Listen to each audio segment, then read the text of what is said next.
How old are you? 17. How long have you been 17? A while. Hi, I'm Nat, he's Matt, and we got your geek news right here. And this week it's a preview for the film adaptation of the runaway vampire human romance novel Twilight.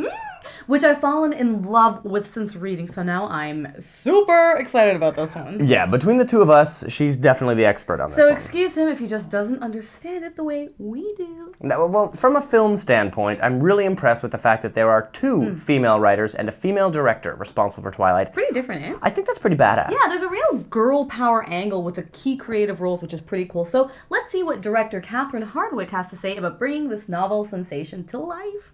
Stephanie wrote such a cool book, and I wanted to just make that real, make it visual, make it exciting, lift it off the page from words into just a thrilling experience that you felt like you were there.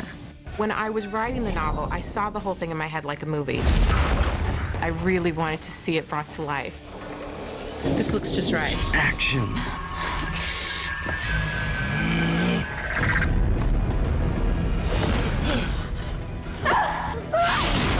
Well, you watch a movie like Titanic or Romeo and Juliet, where two people come from different worlds, but they find a way to be together. That's what this movie's about. Edward and Bella are from different worlds. One's a vampire, one's a human. They find some way to be together against all odds, and they do have to fight with other people.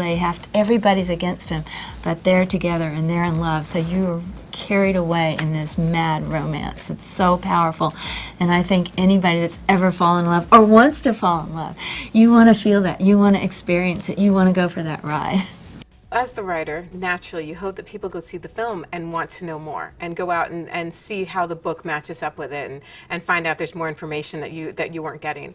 I also hope that they come out of it with a sense that the readers seem to, that this isn't just another vampire story, that there's maybe something more there, and that they feel the same feelings that people feel reading the book, that makes them want more and to find out what happens next and to care about the characters.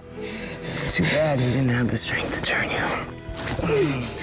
Instead, he kept you this fragile little human. Tell him! To avenge you. Tell him! Tell him!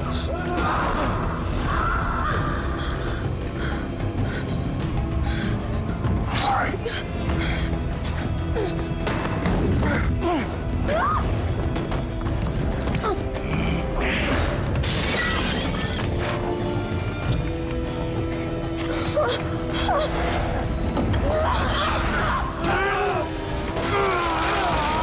So the star-crossed lovers theme in the book is where the appeal comes from, at least for me, and it's the kind of story that's not very common in vampire movies. Yeah, it's mostly like the blood and gore 30 Days of Night sort of movies, or like the Underworld kind of thing. Or the action-adventure vampire hunter films like Blade or Buffy, really badass kind of stuff, right? Yeah, rarely do we get to see this kind of interspecies romance, so this is treading some interesting new ground. Into the Wild's Kristen Stewart plays Bella Swan, and Cedric Diggory from Harry Potter and the Goblet of Fire, Robert Pattinson, plays the irresistible vampire teen Edward. Teenage vampires. Definitely sounds like we can compound a few different angsts on top of each other here, because it's going to make for some serious drama. So the lead actors basically have an interesting opinion, and they can give their take on the experience of making Twilight into a film. There's no question it's like a physiological draw. There's something about their makeup that they can't not have one another. I mean, he's just trying to find some kind of meaning. I mean, he just sees absolutely no point to his life at all.